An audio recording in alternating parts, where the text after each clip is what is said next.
Here speaking on innovative technologies for happier and healthier pets, we're proud to welcome on behalf of Merck Animal Health, Dr. Marta LaColla.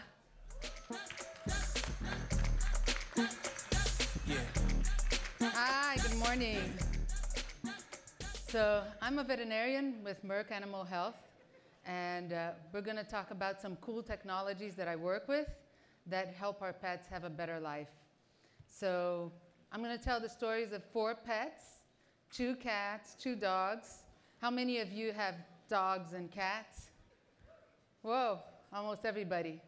The 2 cats are Bobby and Flipper.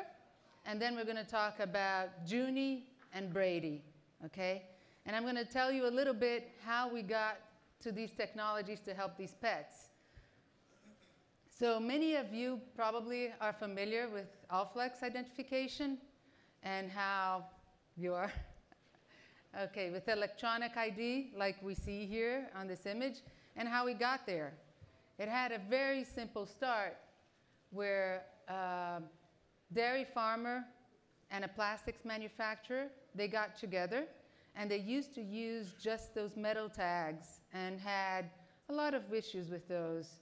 And they created the flexible plastic tag, which all of you know worked really great, and it continued to evolve. And that is used in all species. You might be familiar too with another development that we have for livestock, which is Allflex Livestock Intelligence, so that you monitor individually each cow, and you do that through rumination and activity, and it gives you insights on heat, health, and nutrition, and helps you make decisions on what you need to do. So the experience and the knowledge on those developments in livestock gave us great support to help the pets too. So now, based on those, we have new ways to take care of our pets. So we're going to talk about those. So I'm going to tell you the first story. The first story is my pet. This is Bobby. She's going to be 18 years old now in December. And Bobby, like 4 years ago, she was losing a lot of weight. And we were very worried about her. And we did a lot of diagnostic testing. We didn't find any real reason for her to be losing weight. But she lives with other 4 cats. And the one that's the oldest is 7 years younger than she is. And they're much bigger than she is. So they would just push her off her food. So we started thinking of some solutions. The ideal is for the cat eat several meals, small meals a day, instead of eating 2 large meals or 1 large meal. So we thought, let's lock her in a room. And with that, she can eat when she wants. She had a room that she had her litter box, and she hated it. She didn't like to live there on her own. She tried to escape the room all the time. So we thought of a second solution that was, okay, so we'll do 2 large meals. That's not ideal, but that's what we're going to do. And we're going to put each animal in a different room, so it's just a lot of work, right? You wake up 6 a.m. and then you are going room by room, you know, locking them in, and then you unlock everybody out. And besides, it wasn't a great solution to have 2 large meals. She wouldn't eat enough. So many of you that work with livestock, I bet you can think of a solution, right? And that's the solution that came up. It's this microchip-enabled feeder. So it identifies that it is Bobby, and it only opens to her when she goes to eat. And you're going to see the video of Bobby eating on her feeder. That's the microchip-enabled device. And you see one of her other brothers, Poco, trying to figure out how to get into it. And he finds a little kibble that she probably dropped, and you just see that he tries. He goes to the back, and he looks around, and he doesn't really know how to get to that food. And you can see that he doesn't need that food. And you can see his frustration once he figures out that, gosh, can't get to that food. Right? He gets really upset. So now we have evolved with this feeder that it now has scales on it. And you have, instead of one bowl, you have split bowls. And you can put wet food on one side, you can put dry food on the other side. It connects to an app. So now you can see how much they're eating, how frequently they're eating. You protect the food from the other pets. Besides that, it has a seal. When the lid comes down, it has the rubber around the bowl. So it helps keep the wet food humid. And you can determine how much they're going to eat that day and put the right portion. So you have the controls on the phone, and you also have now the information. Well, if Bobby one day eats 10 times a day, which is common to cats, eat several times a day, and now she's eating only 2 times a day, that's an alert that she's getting sick. And that's the nicest thing about it, is now you have alerts before they get really sick. You don't have to wait until they get really sick to do something about it. So the other pet, Flipper, that's where it all started. And it started not with a feeder, it started with a door, a microchip-enabled door. So Flipper lives in the UK, and his founder is a physicist. The owner of the company is a physicist, which is the owner of Flipper. And Flipper, they don't have so many predators like we have, so the cat goes in and out, in and out. And other cats from the neighborhood were coming in his house and terrorizing Flipper and eating his food. And the owner was like, I got to stop this. And he thought about that, and what he did, he created the first way to do it with a microchip-enabled cat door. And now millions of pets already are being helped with that. So we also went to, it evolved, and now you have that connected to the app, and you have several controls. You can determine which animal comes in, which animal goes out. You can lock the door. Let's say there's a thunderstorm coming. You can go and just lock the door when you're at your office and it's raining and you're like, oh, I don't want them to go out now. You can create curfew modes. You can put it to receive notifications. You can know how many times they're going out, right? Flipper, in his case, he doesn't have a litter box in his house, so the cat goes out, to use the bathroom. And if he's going too much, that might be a sign already. So you have everything centralized on your app, where you have the people that you want to share that information, you have the pets that are connected that you have added there, and you have all the devices. Now you have the SureFeed, you have the Connect door, and you have it all in one place, right? So what's the technology on the microchip that allows to do those products? So we're going to talk a little bit about the microchip. So I believe you guys are very familiar with EID, like we saw in that first picture. And it's the same thing as a microchip. The brain is the same. So it's an integrated circuit chip that goes inside it. And the difference for the microchip to an EID is antenna. So all that circle around it is an antenna, so it has a much larger antenna than the microchip. That's why you see it being able to be read in a longer distance than you have the microchip, because it has that long antenna, and you see those management tools used in livestock are because of that. And it's placed inside a glass tube, and it goes sealed, and that's implanted in between the shoulder blades in the pets.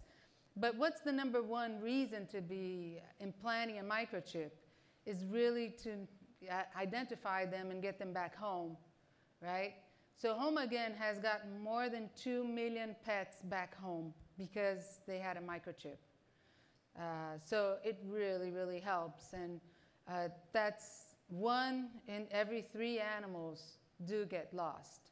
And we see that all the time. I think you guys see it too. In social media, I lost my dog, or somebody that found an animal, and it happens very quickly. They can escape a door, they can go outside and you didn't know. So we're going to show one of these reunification videos.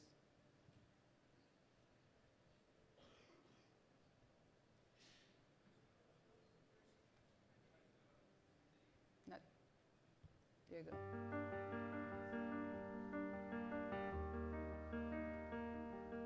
That's the Junie story that we The first time I saw her, I fell in love with her. She leaned up against me and sat on me and was happy. We've been Home Again members since June of 2016. When we first got Junie, we adopted her. We went through the paperwork, we got online and registered her with Home Again. We were going up to New Hampshire to watch some football, and we decided to leave Junie outside. It was a beautiful day. We have a gated yard. Everything seemed okay. And as we're sitting in traffic, my phone rang, and it was a representative from Home Again telling me that someone had found Junie. And immediately my heart jumped into my throat, and I was beside myself. And he said, she's fine. She was hit by a car, but she seems to be just having a scrape after losing her. We jumped out of the car, and she was just so happy to see us. And I was crying. I was just so thankful that she was okay.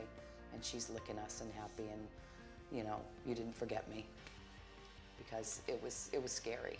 It was really, really scary. But where could she have ended up? And, you know, a kennel or a shelter somewhere. We were so thankful we had her registered with Home Again because we got her immediately and we didn't have to look for her. So can you imagine what it is to lose a pet, and then, especially if it hasn't been microchipped, for you to get them back? And it happens very easily. It happened to me this weekend. The two dogs were getting out of the car, and I put the leash on one. The other one just jumped and just ran away into the park. And luckily I had treats, and I started yelling, oh, I have treats, and so she came back. But it's something that you don't want to experience, and if you do, there's a way to bring them back home. And the last story that I'm going to talk about is Brady. So Brady, he's a 2-year-old Labradoodle, Australian Labradoodle. And Brady, he's using an activity monitor called Animo. So it's an activity monitor that is waterproof. It has a 6-month battery life, and it helps detect a lot of behavior and activity features, right? So you can see activity, rest, the calories burned. It can show how well they're sleeping, and it can show if they're barking more, if they're scratching more. So it creates a baseline, and it compares to that baseline. So we had a story of one dog that where he stayed at the home, he was barking a lot, and the owners didn't even know. They left in the morning, and the dog stayed on a room in the house, and they saw through the app that the dog was barking a lot, and they didn't know why. They didn't get complaints. And what they found out is that it was backing up to a school playground, and the kids were yelling and playing, and so the dog got upset with that and started barking, and they saw that through the animal, and they just changed the room that dog stayed, and that went away, went back to normal. In Brady's case, it showed the sleep quality, that he wasn't sleeping well. He used to sleep in the 90s, and it dropped to the 50s. We're going to see what shows on the app.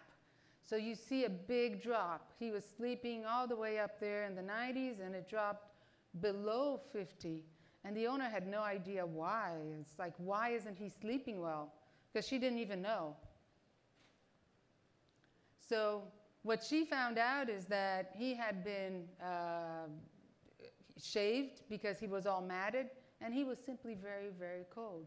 He slept in his crate. The owners put a bunch of blankets in, and his score went up.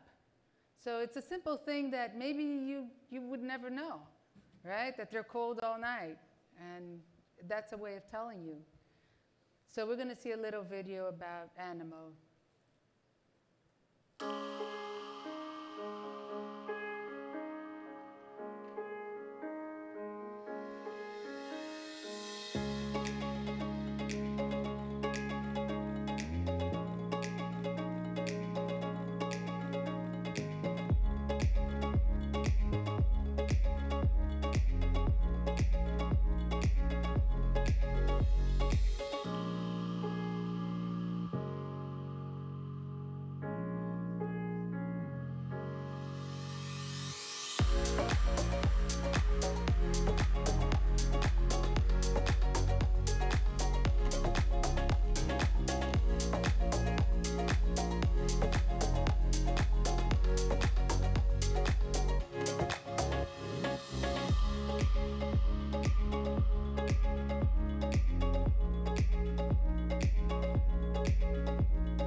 So thank you guys for coming. I'm going to finish with Brady and sleeping better that he is now.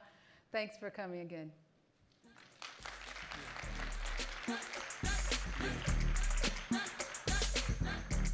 Thank you so much for sharing your expertise with us today.